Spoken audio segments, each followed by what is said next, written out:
सांसद वानखड़े ने देखा अटके उड्डान पुल का कार्य। वानखड़े ने कहा, सदन में उठाएंगे आवाज, संबंधित विभागों के साथ शीघ्र बैठक। चित्रा चौक नागपुरी गेट उड्डान पुल के वर्षों से लड़खड़ाए निर्माण कार्य के कारण क्षेत्र के लोगों को हो रही परेशानी और इस मार्ग पर हर समय रहने वाली यातायात को घोर समस्या का सांसद बलवंत वानखड़े ने प्रत्यक्ष अवलोकन किया। वानखड़े ने सदन में यह मामला उपस्थित करने और पीडब्ल्यूडी सहित संबंधित विभागों को काम में तेजी लाने के लिए बैठक आयोजित करने का वादा किया। सांसद वानखड़े के साथ पूर्व विधायक डॉक्टर सुनील देशमुख, शहर जिला कांग्रेस कमेटी अध्यक्ष बबलू शेखावत, पूर्व महापौर विलास सिंगोले, मिलिंद चिमोटे, गुड्डू हमीद, प्रदेश सचिव आसिफ तवक्कल आदि अनेक पदाधिकारी व कार्यकर्ता इस समय मौजूद थे। कांग्रेस नेता गुड्डू हमीद की पहल पर यह दौरा रखा गया था। क्षेत्रवासियों ने आरोप लगाया कि 4 वर्षों से उड्डान पुल का काम रुका पड़ा है। क्षेत्र के लोगों को बड़ी दिक्कत हो रही है। आधे अधूरे काम के कारण वलगांव रोड पहले ही सैकड़ा था, अब और सैकड़ा लग रहा है। वहां से वलगांव की ओर जाना दुपहिया चालकों के लिए मुहाल हो रखा है। सरकार से कई बार उड्डान पुल का निर्माण कार्य पूरा करवाने की अपील की गई, मगर पता नहीं कहां कार्य अटका पड़ा है। शासन और प्रशासन की चुप्पी के कारण क्षेत्र के लोग परेशान हो रहे हैं।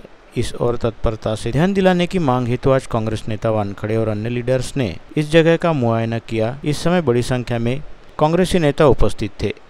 गेल्या 2018 मध्ये तत्कालीन आमदार आदरणीय सुनील देशमुख यांच्या मागणीनुसार हा इतवारा येथील पूल मंजूर झाला होता, परंतु गेल्या अनेक वर्षापासून त्याचं काम रखडलेलं आहे। सातत्यानं या परिसरातली जी काही मंडळी आहे, या परिसरातल्या मंडळीची मागणी होती, हा पूल केव्हा होते, पूल केव्हा होते। तर आज आम्ही सुनील देशमुख,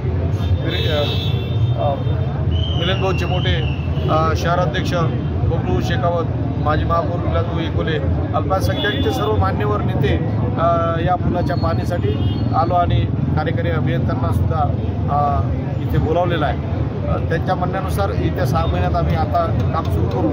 6 महिन्यात काम पूर्ण करण्याचं त्यांनी आश्वासन दिलं। आमची मागणी ही आहे की लवकरात लवकर सुरू करावं, अन्यथा जितके पीडब्ल्यूडीचं ऑफिस आहे, कार्यकारी अभियंता असेल किंवा अन्य अधिकारी असतील, यांच्या दालनात आम्ही या संदर्भात आंदोलन करू।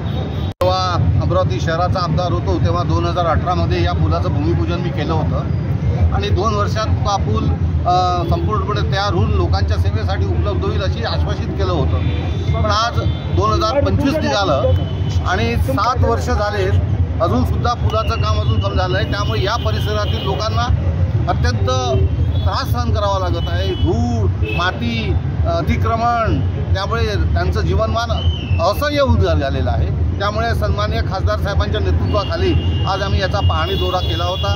शहर काँग्रेस कमिटीचे अध्यक्ष बबलूभाऊ शेखावत, माजी महापौर विलासभाऊ इंगोले, मिलिंदभाऊ चिमोटे आणि अल्पसंख्याक सेलचे सारे महत्त्वाचे या परिसरातील नेते आज आमच्यासोबत आहेत आणि त्या नेत्यांची सातत्याने ही आमच्याकडे मागणी होती की हा पूल जो रखडलेला आहे तो पूल हा ताबडतोब पूर्ण झाला पाहिजे।